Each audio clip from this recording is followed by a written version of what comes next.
Boom, boom, boom. We're good. Cool. All right. So, fucking intro. How you doing? Good. Welcome, everybody. Thank you. This is a podcast. Welcome to the internet. Thank you.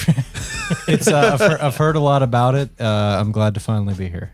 You've been here before. I mean, to the internet. To the internet. Oh, yeah. I don't know. Well, cheers to that. Cheers. Cheers, everybody. That's a fine beer right there. I like. Yeah, man. You know, we were talking about this yesterday. Fatheads get shit on, but they're popular. A good, no bullshit brewery, just like a Sierra Nevada. I'm not a big Yingling fan of the taste of it, but I just walked all the way up the hill. I needed something light fine. and frothy. It's fine. I'm not gonna be like fuck Yingling. If somebody hands me a Yingling, I'll drink it. Yeah, for sure. You know, they have an excellent Reuben at Fatheads, and I've never had a Fatheads beer that I didn't like. So, amen, brother. Well, I'm sitting here today with two very, very fine gentlemen. Introduce yourselves and let's talk about what we're talking about today. My name's John. I play in a band called Jakethehawk and do some other nonsense around town. My name is Chad. I run Riff Zealot. We work with bands to do merchandise and album reviews, stuff like that. Super, super, super cool. And I guess we're here to talk about country music. Yes, this was a conversation that you, John, had decided that you wanted to have with us today. Well, I thought sparked from my country music video that I did. A couple months ago. Yeah. Well, I mean, I think I come, as an outsider, more or less. I mean, growing up in Western Pennsylvania, it's always been kind of a fixture in my life. But up until I was, 29, it was like a super lame thing to say. Like, you're like, I like all music other than country. I like everything but rap and country. Country and rap is crap, or whatever people say. And then I was like, oh, well, I like folk music, or I like Americana. And it only took me to the past year to be like, no, fuck it. I like country music. And, just kind of getting into kind of understanding the genre. And this is like, for anybody in the audience that's like a very serious lifelong country person, you're going to get mad at me because this is a total outsider perspective. This is the perspective for the metalhead or whatever that grew up and like now what I kind of find really redeeming about the genre and interesting and refreshing. Sure. Chad, where are you at with country? See, I have a slightly different perspective as I grew up on country. Both of my parents are from the deep South. Country was Bible in my household, except for the fact that if you ask either one of my parents, country music died around 1983. Okay. And so I was raised that pretty much anything after that was garbage and you don't listen to it. And so as, typical rebellious teenager, I decided that all of it was shitty when I got a little older. Okay. And then I started to get back into the old stuff with my dad and was like, started to notice that a lot of what I consider country now, which as you alluded to, people have decided to hashtag as Americana for whatever reason, because country's been co-opted, but we can get to that. I feel like a lot of genres go through that. Like rock in general, like there's so many bands, like we're not a rock band, we're alternative indie. Go fuck yourself. You're a rock band. You're a rock band. Exactly. Like what's the big deal? Well, you run into that and you'll be like, I'm sure you have this problem, but I have this problem if someone's like, what do you play? And I'm like, oh, we're a hard rock band. And then he'll be like, oh, hell yeah, man, I love Drowning Pool. And then I immediately go, whoa. No, fuck that. I'm cooler than that. And it's kind of the same thing with that. And I think it's just an outsider perspective because I think the community that we grew up in is very predisposed to be very critical of that kind of thing.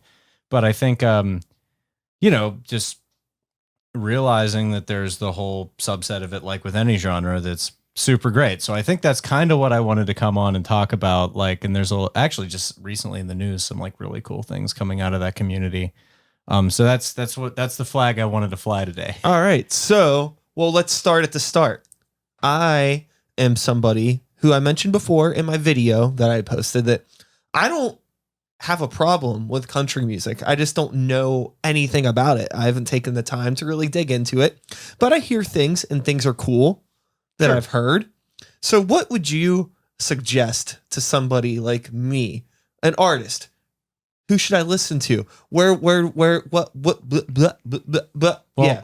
Well, Link in the description. Hopefully, we brought a Spotify playlist with us. Oh, okay. Even though Spotify's evil. Well, I can. But I can actually pull up Spotify if you want to send me the link. Yeah. You like right I now? can pull it up. Yeah. Okay. It's actually, if you search my name on there, is a Dune Shaper, and the playlist is called Real Country. But what I would go with is there, John Huxley, and one of my playlists right there, Real Country. Oh, it's me and homie from Waxbrain. We're hard styling and howlers. Yo, shout out to Waxbrain. That band is tight. Oh, they're fantastic. hilarious. Oops, They're I great. fucked that up. That's They're not the right one. Where's the right one? There it is. Okay. They're like if Toke had sweep picking.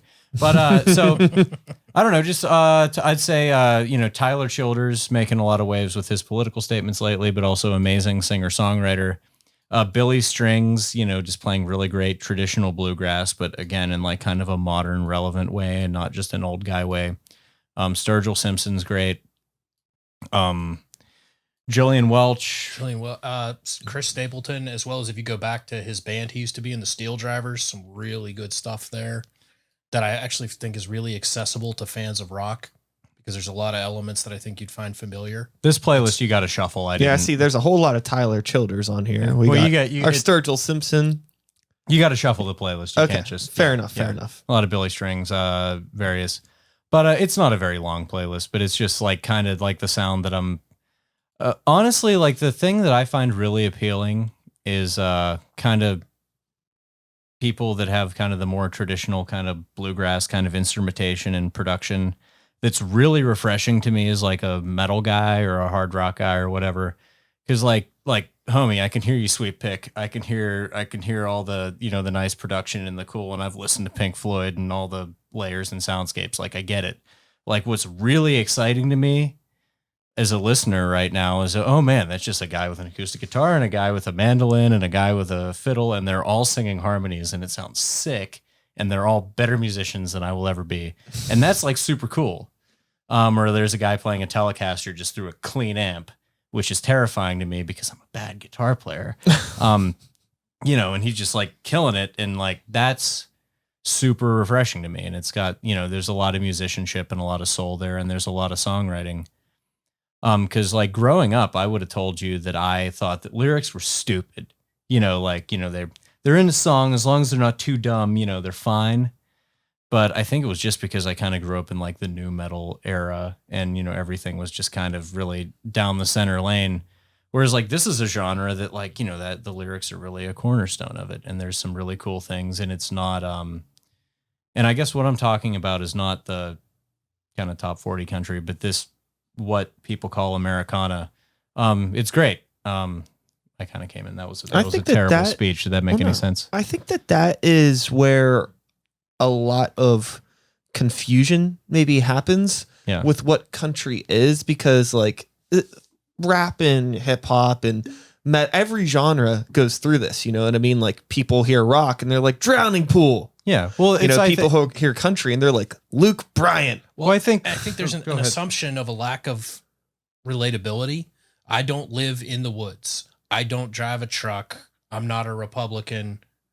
So what could I relate to country music? But a lot of these modern artists, when you start to listen to their words, there really is a relatability to a whole lot of people. And you don't have to have lived the exact same lifestyle that they've lived for the words to resonate with you. Is something that really has struck me, especially with Sturgill Simpson and Tyler's songwriting. Well, also a lot of like that stuff is incredibly left wing. I mean, if you look at Tyler posted this like bombshell kind of Facebook, I won't call it a rant because it was very reserved, but like super lefty, like super pro labor, super union kind of stuff, and that's awesome. I mean, you can't, it's the genre is very broad and very diverse. But I think it's, I think they were like, oh, this stuff is Americana, but it's like, no, it's not. You can't kick them out of country. This is country too. It's as broad a genre as rock is. And, and there's good rock and bad rock, and there's good hip hop and bad hip hop. And there's smart country and dumb country. And there's not good anime and bad anime. Right. Yeah. Well, but I think anybody who listens to country would be like, well, fucking obviously, but we're not people that listen to a lot of country. So I'm trying to, Well, and trying to inject it into the community. the Sure. rebranding that country went through in kind of the mid 90s, I watched it happen. Again, having my family's all from the South, so I know a bit more about it than your average person who doesn't listen to it a lot, just because of hearing it through family exposure. And the joke was always, if you play a country song backwards, you get your house back, your job back, your wife back, all of that. And country really pushed back against that in the early 90s and basically turned itself into pop music with a little bit more instrumental talent. And it hit, it sold. Yeah, I mean, And so they really doubled down on it.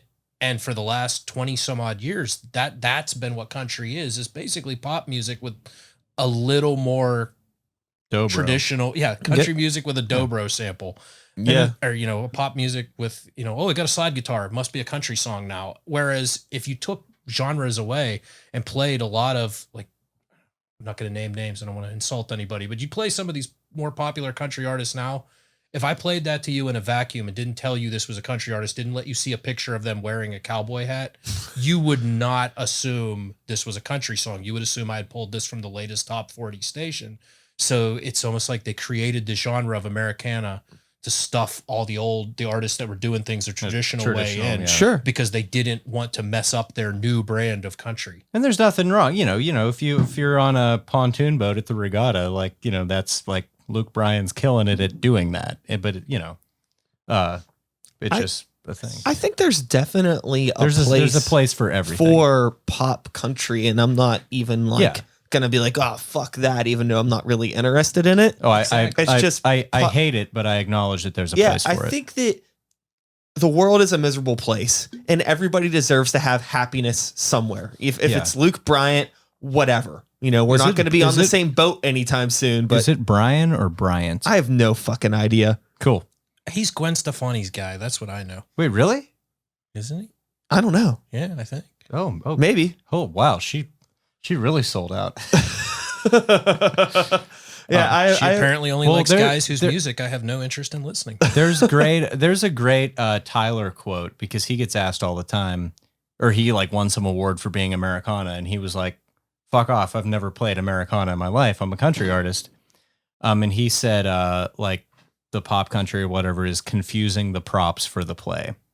And he's like, you got, trucks and solo cups and all that stuff, but you're confusing the props for the play. And I think that's a really eloquent, nice way to say it.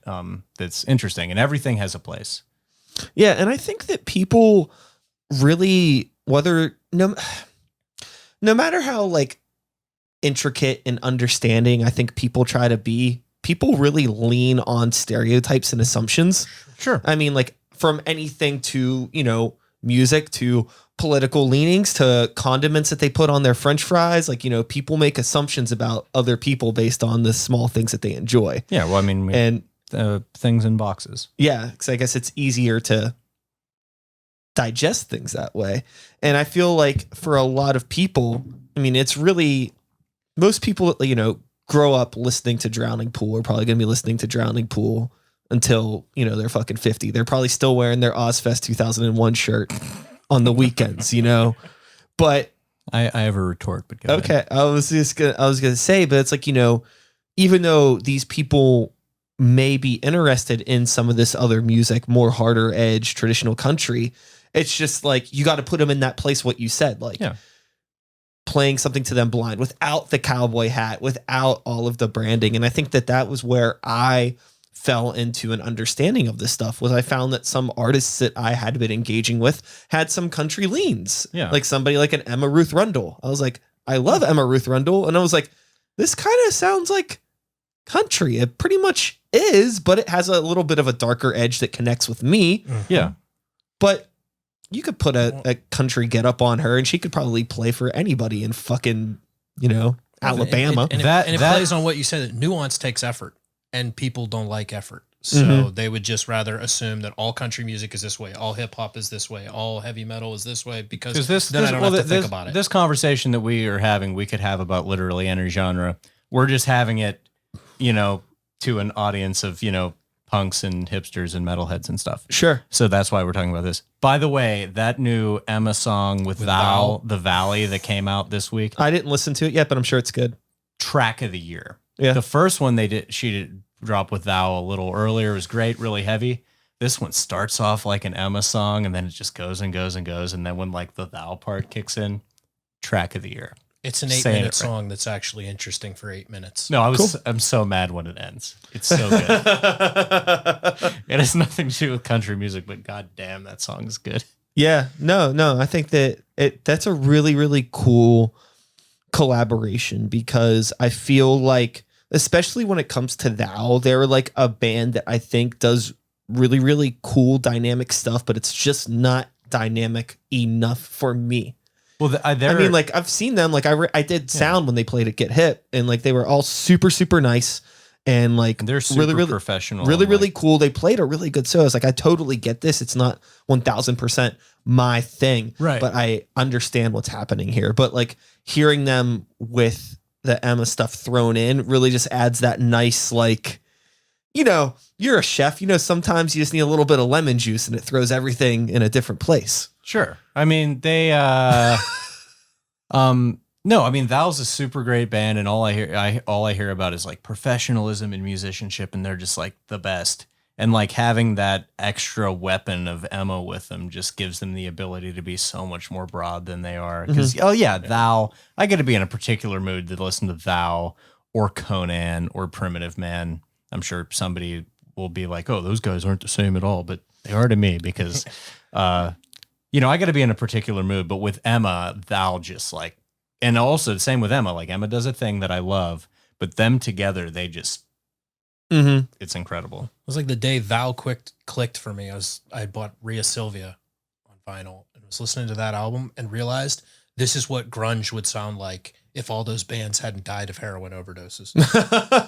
Like if Lane Staley and all those they've kept going and they've kept evolving, I think that's what grunge would sound like now. Is it would sound like Thou? Yeah, there's a really interesting thing that band is doing. Thou loves Nirvana more than anybody loves Nirvana. With the nuance in that band is really, really cool.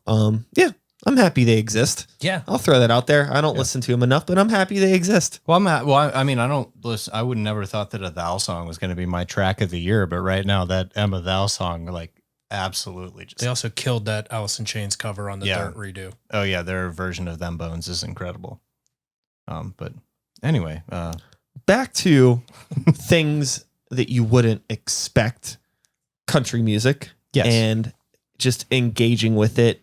I think the conversation really becomes, how do you get, because most people don't give a fuck about music the way we probably give a fuck about music. Sure. So, I mean, I think we all reach a point in our lives when we engage with music on for different reasons, I think. You know, like a lot of people put on music because it's a wallpaper. Wallpaper. It sets the vibe for whatever the evening is that they're having, you know, whether they're in the truck driving or hanging out, crushing some beers with friends, fishing, or crushing beers in the truck driving. Yeah. Or that as well.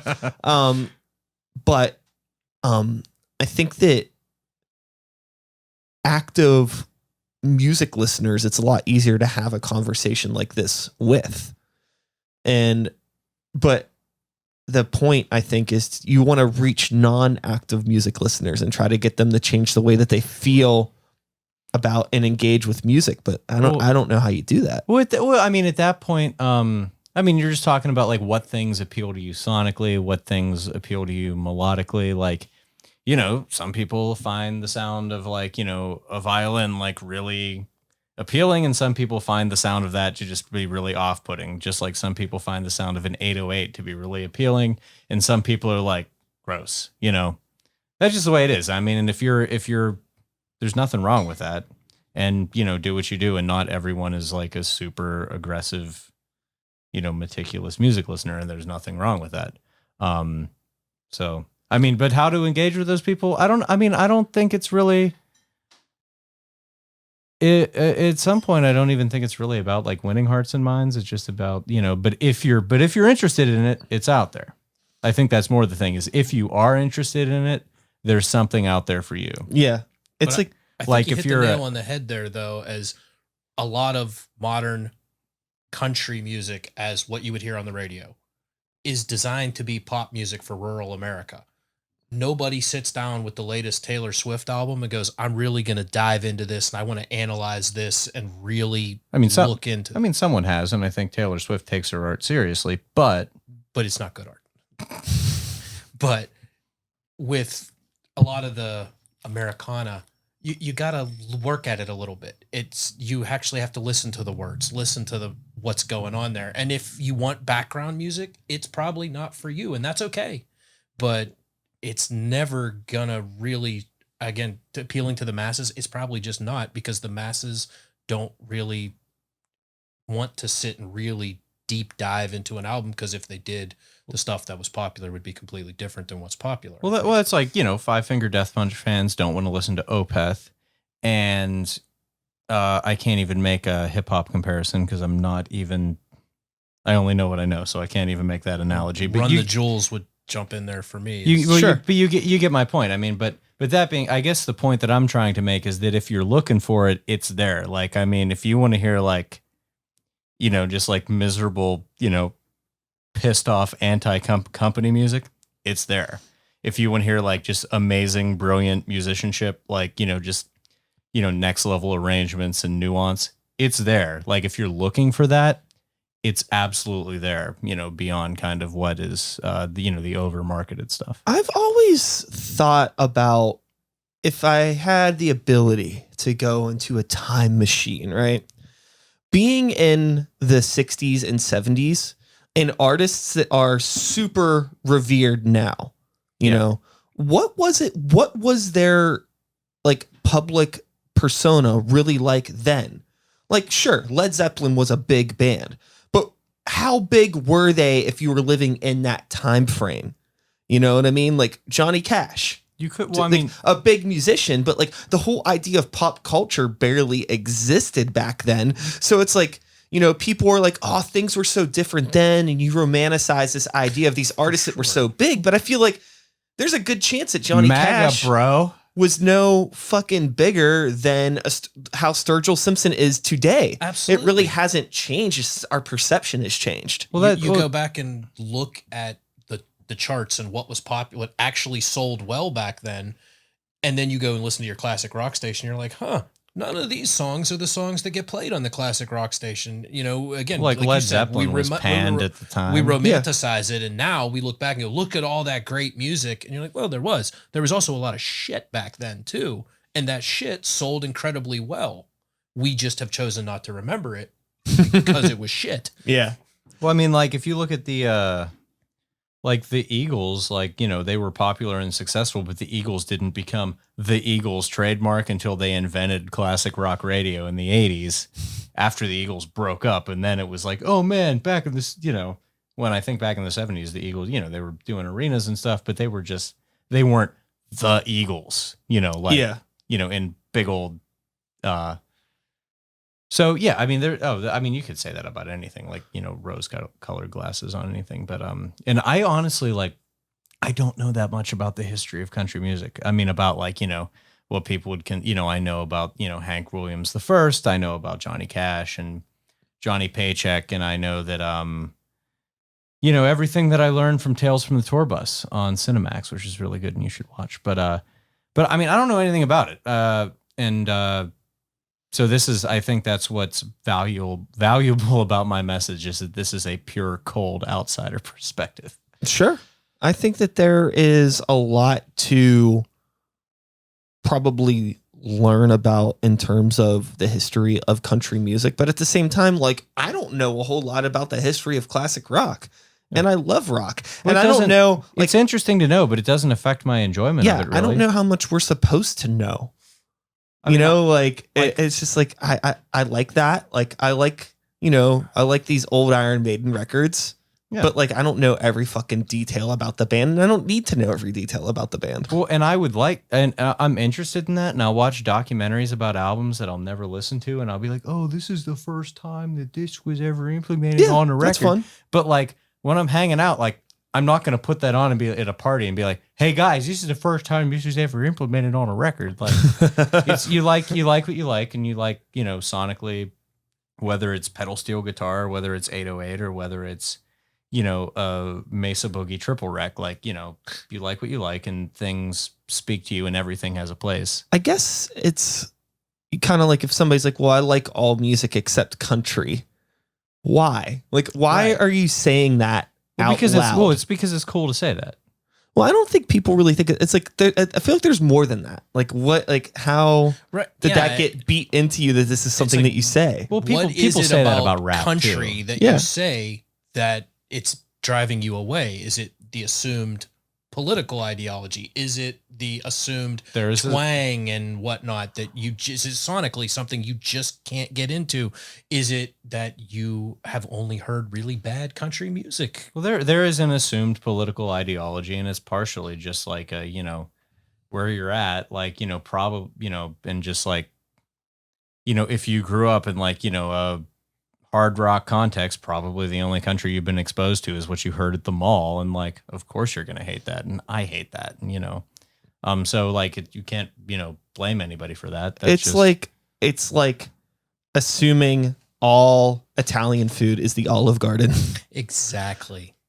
It's painting with way too broad Yeah. strokes. So, I mean, really, we're just taking an hour to make that very Yeah. simple point. So Hey. we can just cut this entire podcast down to what he If just we could said. boil Hey, this down Stacey. to one thing. Do you want to come in here for a minute? Get on this microphone real quick. If we're going to talk about Here, soup, salad, and zoom breadsticks. down to your right just a little bit. Zoom down. Yeah, zoom on down. Okay, I'm cool. zooming. We're talking about soup, salad, and We're breadsticks. zooming. All right, so what is your perception of country music? Modern country music isn't country music. It's pop. That's what I feel about it right now. I love the older stuff like Johnny Cash and Willie Nelson. I view Fleetwood Mac in some sense to be sort of country folk. I love folk music. But yeah, modern country is not country. It's pop. Now, does that have to do with like maybe just like music that you were brought up around and stuff that your family was listening to, or did you discover any like country on your own? Because like you're like a bit of a weirdo for Yeah. those that don't know you. I mean, like, you're a Nine Inch Nails, gothy, industrial Right. motherfucker, but you like all kinds of music. I do.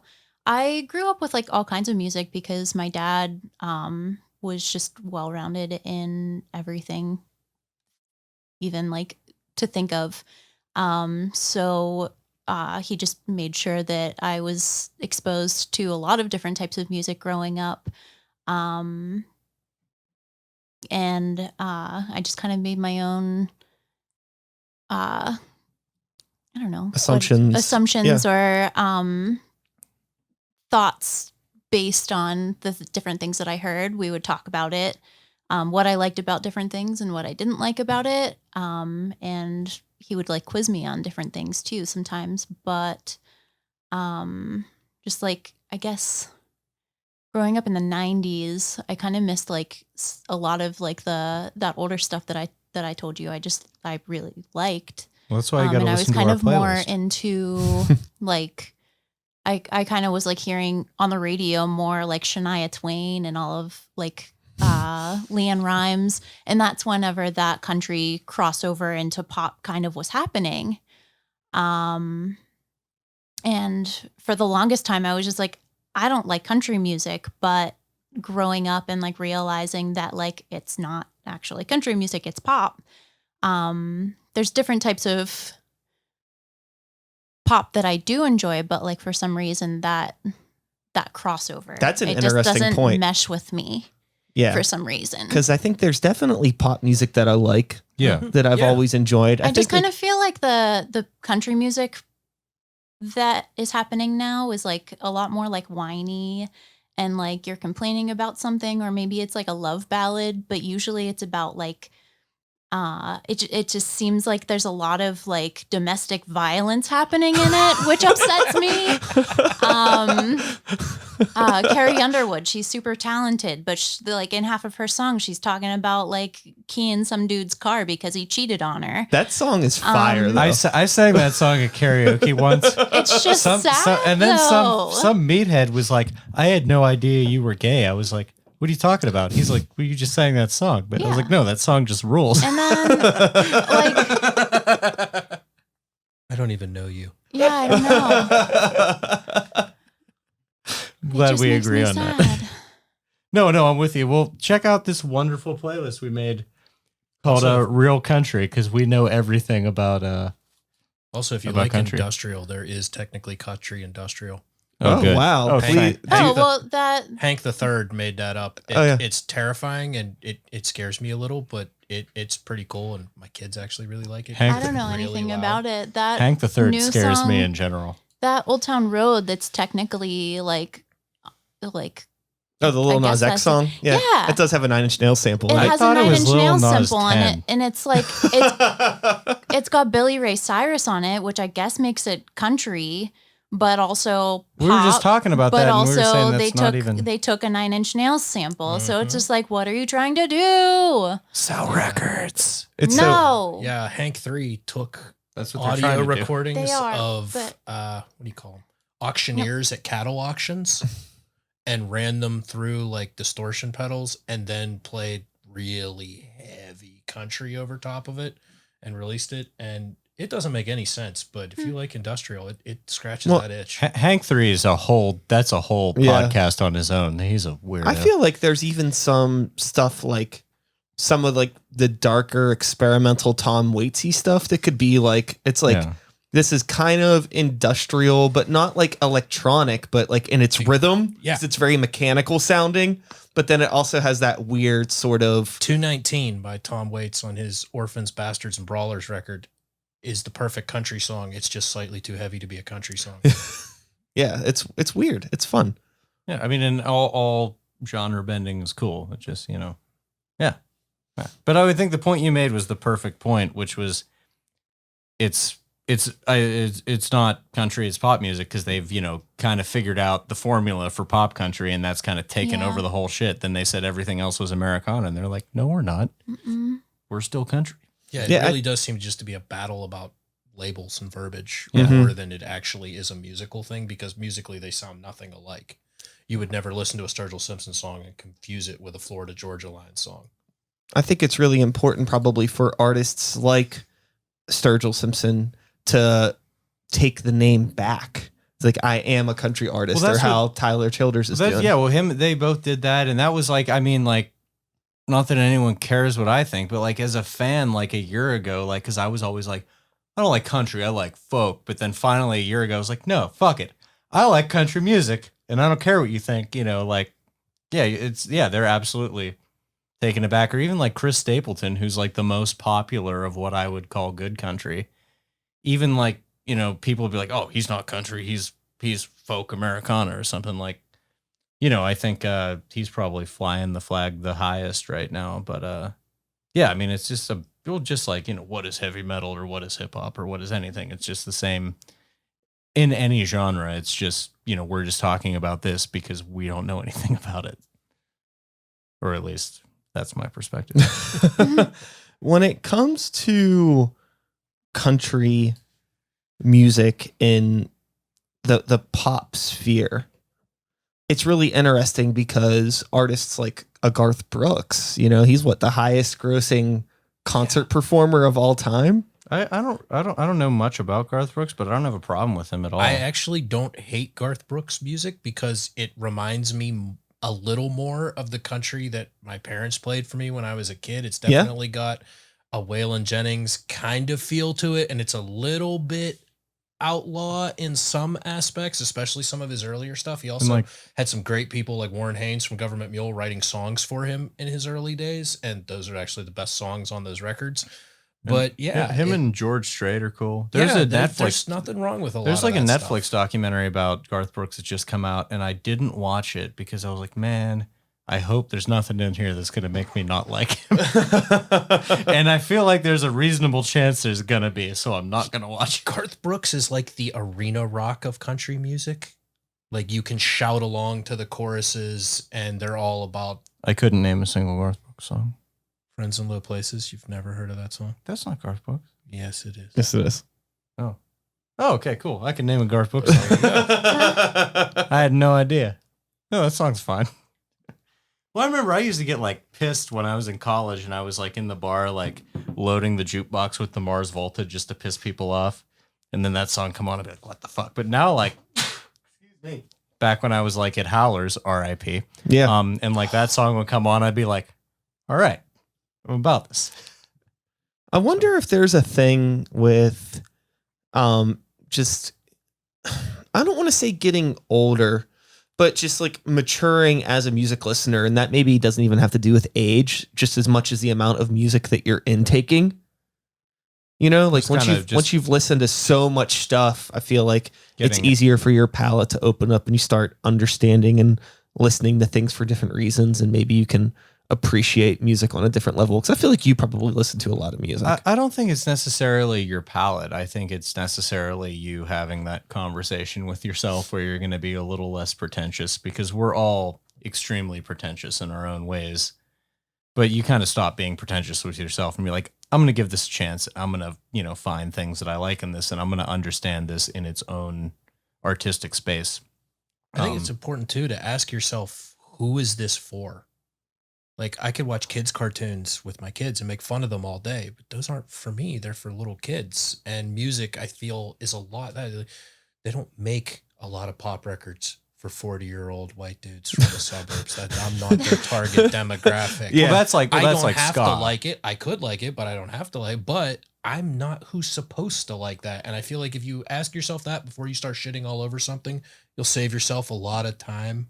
Well, let's like really. Well, you were talking about Taylor Swift. Taylor Swift's not for you, and like, it's not for anyone, John. And not for anyone. And Keys Be Nights by Catch-22, the greatest ska record of all time, is not for me. It's for like an angry 17-year-old, and that's why it's perfect. That's actually a really, really good point. About who is this for. But even beyond that, just being able, I think the biggest step back I took when I was like 14 and I was only listening to Linkin Park and Rammstein. And then I was able to take a step back and be like, oh man, Hard Day's Night by the Beatles is really good. I can like take a step back from being an angry teenager and be like, oh, I understand this. And like, I think everything is about kind of pretentiousifying yourself or whatever. Yeah, but I think that.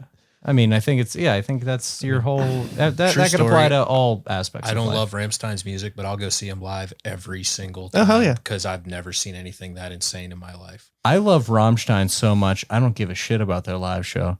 That's how much I love Rammstein. Have you seen the live show? I mean, I've never been there. Oh, you got to be there. No, I mean, I'm sure. I know. I understand. It took the doubt right out of what was going on. I understand, but like I don't even care about the live show. That's how much I love Rammstein. Yeah, I am a very big Rammstein fan. I love that band to death, and easily probably the best live band I've ever seen. Well, yeah, in terms of full spectacle, I'm not Jesus Christ. I'm not shitting on it at all. I'm just saying that like I appreciate the music. I was 16 years old at the Civic Arena and had no clue what was going on, and I was loving every minute of it. Yeah. And then Ice Cube was there, and that was a whole different thing. Family values. Weird time. It was a good time. Hell yeah, it was. What I was gonna bring up had to do with, I forgot the shit. We started talking about Rammstein, and my brain just totally broke. I mean, we can do that. We can talk about Rammstein. Let's. There's the track Los off of Risa Risa is kind of country sounding. It's got a pentatonic thing on acoustic guitar, and like he poorly blows on a harmonica for a minute. Yeah, it's not country sounding.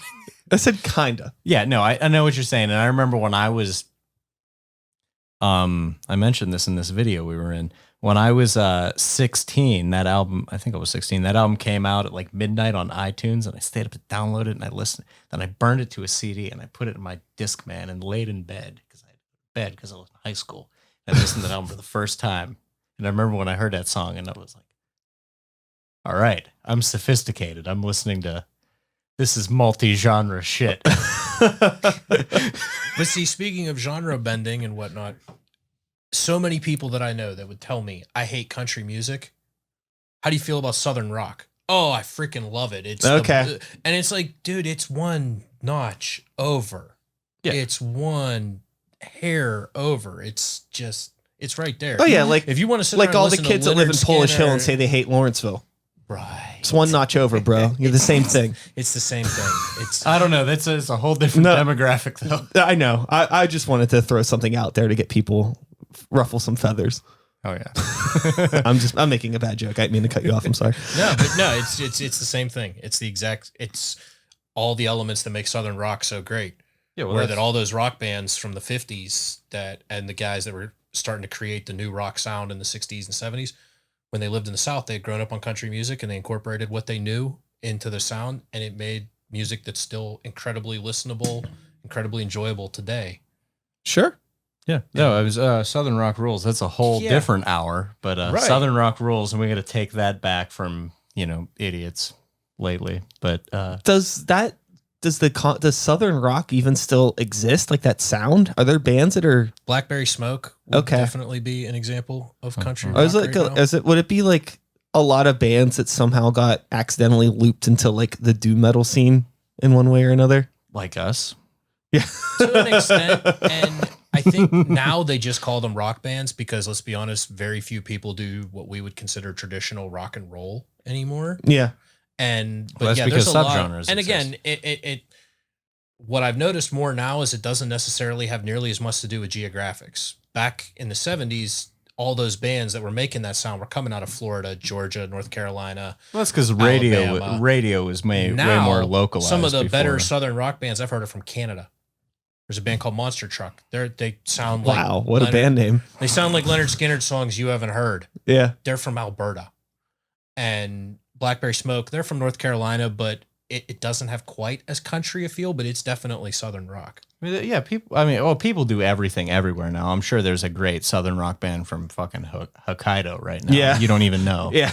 God, I hope so. Well, Joe Maruck shouts out. He does art for a band from Denmark, and they're called. I think I'm getting this wrong, but I think they're called like Loud and Rowdy, and they're a Southern rock band from Denmark. And they have like sick logo, and they're really good, but they're Danish. Yeah.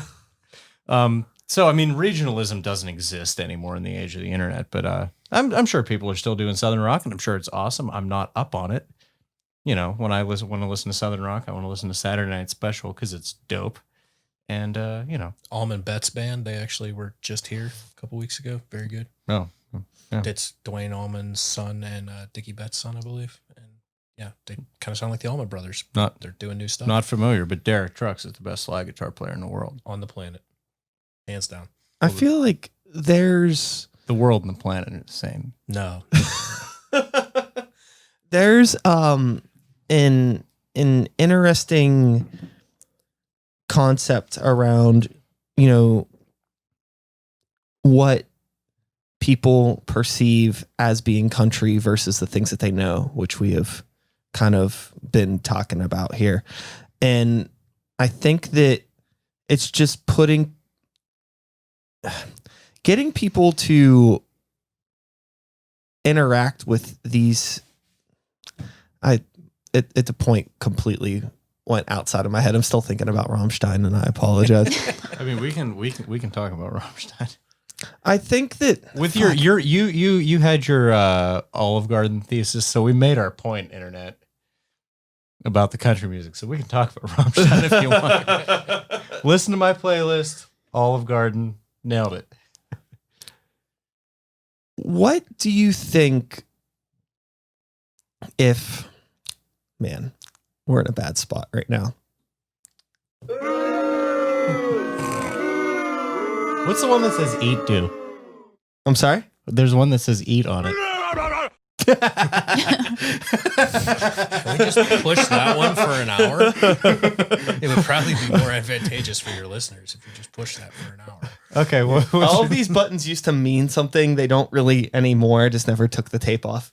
I have stupid tape on my synthesizer that does shit like that now. Excellent! Nice. Anyway, what were you saying?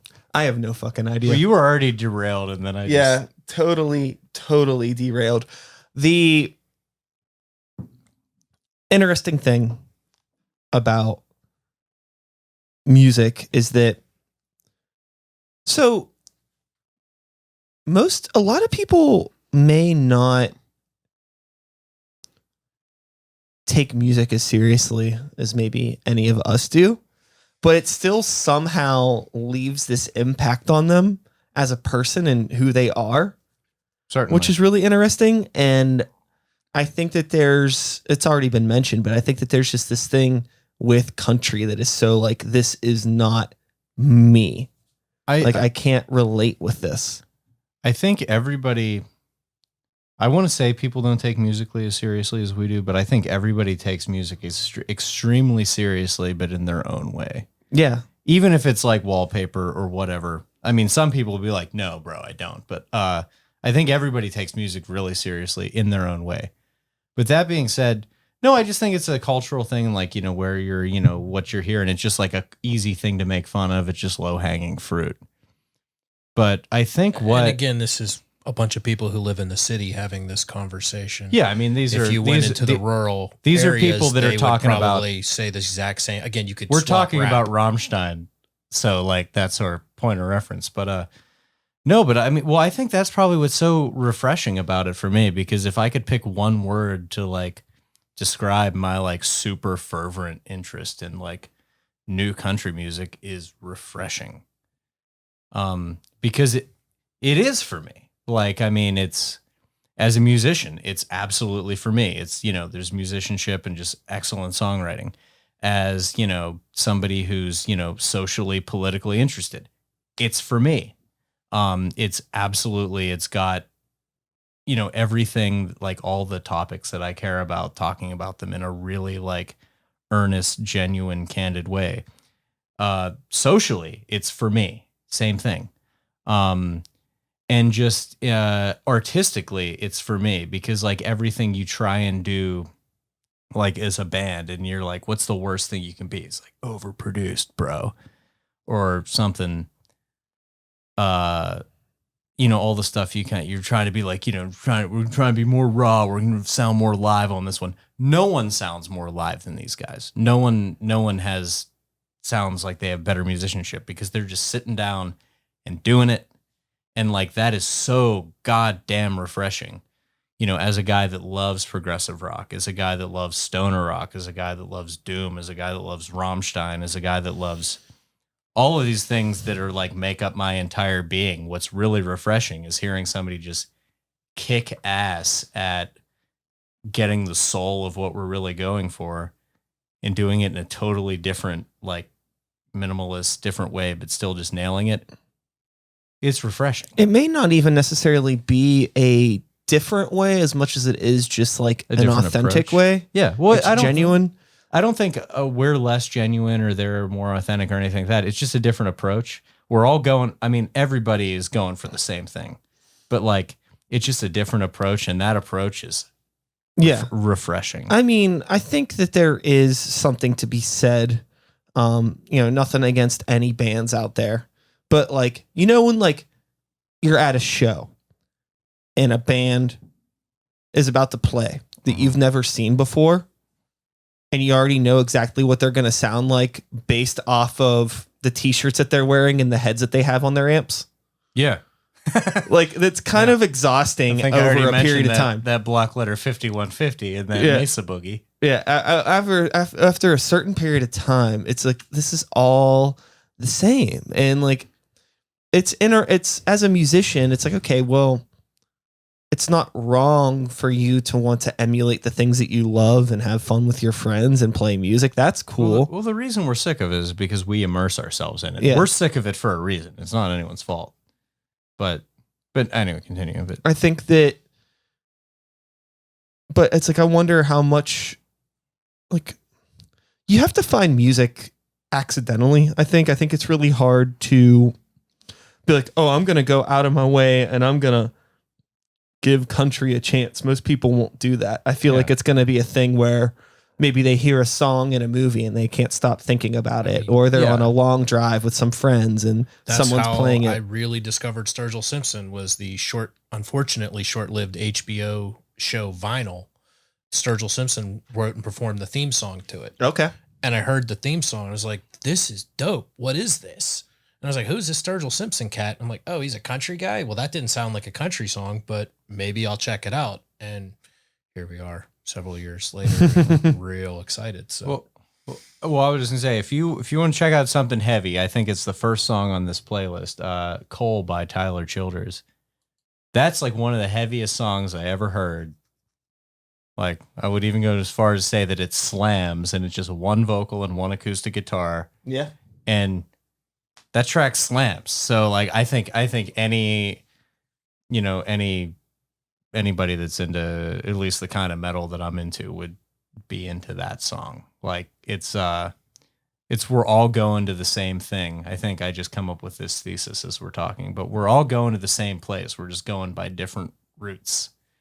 And I think Tyler and Sturgill are going to the same place as, you might be with your music and I might be with my music, and we're just going there by a totally different, technology and terrain, but we're all aiming for the same thing. So here's an interesting question. And this might be one of the last things that we may end on this, depending on how long the answer goes. Okay. So as somebody who, you write and talk about a lot of music, you have a blog, and you're very passionate about the things that you share. John, you do not have a blog, but you're also very passionate, and you're always telling people to listen to music. I don't think I've ever been around you without getting at least 20 album suggestions. that's fair. And I produce content for this idiot. So. How do the two of you deal with people not caring as much as you do? Like, if you're really convinced, bro, I know you would love this album, and you show it to them and they're like, I don't get it. You're like, what the fuck? How do you deal with that feeling? You answer. You mean first. Aside from tying them down and forcing them to listen to it? Yeah, aside from that, because I don't know the legal ramifications of that. That's happened. So. My wife's been held hostage for records many times. We should actually close with your Parliament story, but that's a good story. But carry on. But yeah, no, I mean, there's the initial disappointment because I have nothing to gain by sharing music with people other than someone else enjoying something that I enjoy. I don't make money off it. It doesn't make my life different. I just want people to enjoy something that I enjoy. And so there's obviously disappointment when I send somebody a song. I'm like, you should really check this out. I think you're going to like it. And then I talk to them a week later. No, I haven't even listened to it yet. Or I listened to it and it's just kind of, But I think that's the one that gets me, is that I didn't listen to it yet. Because anybody that's give you a flyer for a show 10 days ago or 5 days ago. Anybody that's in my circle of friends knows how I feel about music, and most of them would claim at least to be pretty into music too. Mm-hmm. So if I send you something and you just don't even listen to it, then I'm just really disappointed and I just kind of let it go. But if you don't like it, then it's almost as good as if you liked it, because now I want to know why you didn't like it. No, we can talk about it. I thought you would have liked it. So now I want to know, what did I have wrong, or how did it, sound to you that it didn't sound to me? What was there sonically, lyrically, because I mean, we're all shaped by our experiences, and a song that really strikes something emotional and resonates with me is not going to, even if you love it, you're not going to resonate with it exactly the same way that I do. And so that's my favorite part about music, is not as much that you like the same stuff as me, but why do you like what you like? Why do I like what I like? And getting to the human part of it, because that's always what's interesting to me, is when I hear a song, asking myself, okay, I like this. Why? I try not to be disappointed, but I mean, I ultimately am, but I think I'm to the point where I just kind of gave up. Like, I just love what I love, and I love what I love so much, and I will absolutely try and ram it down your throat. But like, And I really want to share it with you, but like at the end of the day, like I just love it so much, and that's all I can do. And I have some interesting friends that, you know, have like really big breadth of things that they like that we can talk about and bullshit. And I'm in like a really good Facebook group where, you know, we talk about records and stuff, and like really objectively it's cool, although they like Immortal way more than they should. But we're doing Jimmy Buffett right now, actually. Note to everyone, Jimmy Buffett sober does not sound the same as Jimmy Buffett messed up. It's much worse. Much worse. But at the end of the day, like honestly, like I want to share everything that I love, whether it's music or food or like, you know, whatever, like with people, and like I want to talk about it, but at the same, but I love it, and you know, it's not going to detract from my love of something whether or not somebody's into it. I think in high school I was a lot more interested in like being like, yo, you should check out this album. I think it's really good. And I would show my friends it, and a lot of people just didn't get it, and it's disappointing. And now I just like kind of don't care, and I don't really talk to anybody about anything. But you know what? At the same time, I'm a total hypocrite, because at the same time, if something's awesome, I blow people up about it. I blow shit up all the time. Like, I don't think I'm solely responsible for Hellripper being popular in Pittsburgh, but I'm part of it. Like, there's this like Scottish like one man black and roll project called Hellripper that I love to death, and I would like to think that like now it is like everybody I know in Pittsburgh's into it, just because I'm like, this is great, and I'm just gonna I will just like cold message you at, you know, 11 p.m. and be like, yo, you want to hear a song about Satan? You know, like, Yes. and that's my favorite. That's my yeah. So I mean, if people aren't into it, whatever. But like, I'm always gonna. It's the one thing that makes me the most excited in the world is fucking sharing art with people. Like, how could you not want to do that? Like, if you eat something great, you're like, taste this. Or like, you know, if you like smell something gross, be like, yeah, you gotta come smell this. You know, this is all about human connection. I don't know. So, I don't think I answered your question, but that was some stream of consciousness about it. You answered my question. I mean, if this was a test, I don't know what your grade would be, but you answered it. Strong C. Strong C. Not a C plus, just a strong C. For country. Exactly. Wow. Thank God you got that. So, John, are you going to be writing any country songs anytime soon? Okay. Well, honestly, so at the beginning of quarantine, I wrote a song that you played on your thing called Low Tide. There was a very kind of country influenced riff, and then I kind of put some slaps on it. No, I'm very influenced by everything. I mean, Jake the Hawk, we call ourselves Appalachian Desert Rock, and I think the kind of country that we're into describes itself as being very Appalachia versus being the South. That's always going to influence me. And I would love to, you know, play bluegrass and stuff. I was like looking for people to just do like a bluegrass combo with, because it'd be fun as fuck. Yeah, absolutely I would, because it's awesome. You know, in Jake the Hawk, and that influence has always been a part of me. Does that mean that we're going to do that kind of shit in Jake the Hawk? Probably not.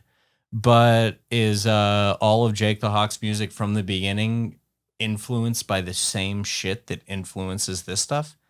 Absolutely. So, I mean, it all comes from the same place, and it's all going to the same place. We're just going by a different path. So I'd say yes already. And then when I'm, you know, sitting at his house or something, you know, just playing guitar, I'm not playing shitty acoustic versions of stoner rock songs. I'm playing bluegrass songs. Yeah. We're singing murder ballads. Yeah.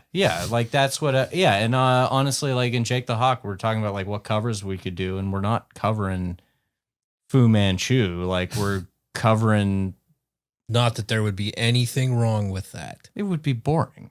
Shut up. Fu Manchu's awesome. No, we like songs that but like, I mean, songs that we've like practiced or like, you know, versions of old, you know, songs like that no one knew who even wrote them, you know, kind of, you know, stuff about, you know, people drowning in the mountains and stuff like that's awesome. So yeah, absolutely. To answer your question, Not even now, but the whole time. That's what I've been about this whole time. But Cool. it's just the way it sounds right now is through the lens of the way I play music. And Chad, how have you used your platform, if at all, to help promote authentic country? I went to the Tyler and Sturgill show, hyped it up as much as I could beforehand, as well as shared videos for it. And I am always looking for country artists that I haven't heard of. And I do try to share their songs whenever because I feel like it's definitely an underserved genre. Sure. And so I just try to And get it it probably out helps, there. you You know. gotta tell them about the t-shirt we got coming out. We do have a t-shirt coming out that says bootleggers, not bootlickers. No. It's you totally ruined that. It said, be a bootlegger, not a bootlicker. Got it. You really fumbled I that. killed it. But yeah, I just try to shine whatever little spotlight I can on people that are doing good stuff in any genre of music, honestly. I can't think of a single genre that I would say I completely don't like. There's obviously stuff I'm more interested in than others, but if it sounds good, it sounds good. And I think the sooner we get away from I like everything but country and just saying I like good music and I like music that speaks to me, we'll all be better off. We're all coming from the same place. We're all going to the same Yeah. place. We're just going by a different path. Yeah, I think that there is an understanding of each other as people that we need to, it's like we need to get there at some point in time. And if we can't even have an understanding of like, oh, you like country, I like this, like how are we even going to get into some of the deeper shit that we got to get into, which as John would say, that's a whole nother hour. Yeah, we got We'll get into that some other time. we got so many hours. You know, tune in on DVE next hour. Yeah. But so anybody watching at home, check out the song "Coal" by Tyler Childers on there. That's a Dead Man's Curve, which is also on this playlist by him's a really good one. That are like really kind of like heavy, grim kind of songs. But then there's also some fun, stupid songs on this playlist. There's some mopey ones, some party songs. Just shuffle it up, hang out. But that's what we'll link in the description. Or whatever. Yeah. I'll put the link in the description. Look it up. People will be able to see this screen on the video. I was piping it in. Oh, nice. So yeah, see, check it out. Like a Nope, cake. that's not it. Piping Yes. it in like on a cake. Yes. Also, Jake the Hawk stuff coming up soon. Lots of stuff. That's the whole reason we were here, right? Just to for that 2-second Jake the Hawk promo. Look at it. Oh, you don't have your band. Where's your bandana at? It's in my pocket. Rip that shit out, bro. This fucking black and gold shit. Well, no. Actually, it's upside down. We're so about it. It says Appalachian Desert It's still Rock. backwards. Is it? Yeah, it's backwards. Flip it. We're very good at this. There you go. Wow. So Appalachian Desert Rock, because that's what we're. So yeah, From we're The vast amount of deserts found in Appalachia. the desert's inside you. This guy. No, that's no. We've been in it from day one. So All right. Well, with all that being said, that's an end of the podcast. Normally, I would do like you didn't do your intro with the beer and soda in the Yeah, I fridge, know. and I'm cutting it. I'm not doing it anymore. Oh, really? Yeah. Well, I'm now not you doing just it made anymore. him do it, so you've ruined the entire I'm aesthetic. not doing it anymore. No intros, no outros. It's not about me. It's Just about you. ends And you're curious if. But you is there were- anything that you want to plug? You're dropping that in though. At least you got to drop that in. That's the whole reason to listen to your podcast. Nope, it's gone. It's never happening again. Now you can do a cover of it. Like a bluegrass one. Okay, yeah, I guess we're gonna say well on October 27th, 20 whatever 24th, isn't it? the Saturday before Halloween, That would be the 24th. Using we're that. doing a Tony Hawk's Pro Skater the Remaster tournament streaming on Twitch from the Riff Zealot Twitch account, streaming it from Black Lotus Pizza in Bloomfield, which rules. And so that's cool. Check that out. And then coming out sometime early next year, Jake the Hawk's got a new record on Ripple Music. And we just shot a music video yesterday, and it was super cool. I got to stand in the woods with a guitar that wasn't plugged in, pretending that I was playing guitar. So look out for that. But we're really thrilled to be on Ripple Music, and everything's going to be great. And I'm very happy. And hey, everything sucks this year other than music. Every year's a great year for music. This year is no exception. I'm looking at that camera. I don't know if it's. I mean, this one's the one that's on right now, but whatever. I've been looking at that one the whole time. I mean, they're both on. I'm switching between them. Every year is a great year for music. 2020 is no exception. It's my catchphrase. Riff Zealot? Yeah, you can find us on Facebook. We're always doing dumb stuff and trying to help you find some new bands, as well as if you're a band out there and you need help with merch, that's what we do. Find us. Cool. And that is all, folks. Thanks so much for listening. One more time. John, Chad, Riff Zealot, Jake the Hawk, country music. Listen to it. I'll be back again next week. Same time, same place, same channel. You know the drill. My name is Sykes. Start the beat. 2020 all together. Woo, woo, woo. He's doing whatever he And wants. shout outs to Stacey. I put that camera back on, so you're in there. Thanks for listening. Peace.